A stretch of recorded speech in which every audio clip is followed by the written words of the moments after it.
Sa kulungan ang bagsak ngayon ng isang high-value individual sa isinagawang operasyon ng Mati City Police Station.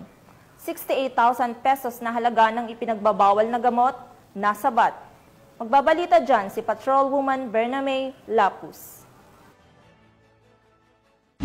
Ang isang drug personality sa isinagawang bypass operation ng Mati City Police Station sa Purok Seaside, Barangay Badas, Mati City, Davao Oriental, nito lamang ika-18 ng Oktubre taong kasalukuyan. Kinilala ni Police Lieutenant Colonel Frederick C. Saaw, Acting Chief of Police ng Mati City Police Station, ang suspect na si alias Buhel, 38 anyos, driver na tinaguriang high-value individual sa nasabing lugar. Ayon pa kay Police Lieutenant Colonel Saaw, nahuli ang suspect ng mga tauhan ng Mati City Police Station sa koordinasyon ng City Drug Enforcement Unit.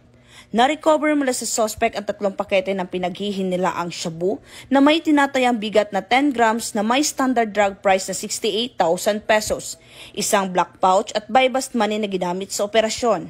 Samantala, ang suspect ay kasalukuyang nasa kustodiya na ng nasabing istasyon para dumaan sa tamang disposisyon at mahaharap sa kasong paglabag sa Republic Act 9165 o ang Comprehensive Dangerous Drugs Act of 2002. Ang matagumpay na operasyon ay bahagi ng pinapaigting na kampanya ng Police Regional Office 11 sa ilalim ng pamumuno ni Police Brigadier General Joseph R. Arquiles laban sa iligal na droga sa Rehiyon 11. Mula dito sa Police Regional Office 11, ako ang iyong PNN Correspondent, Patrolwoman Bernamay Lapus, alagad ng batas, tagataguyod ng balitang pulis.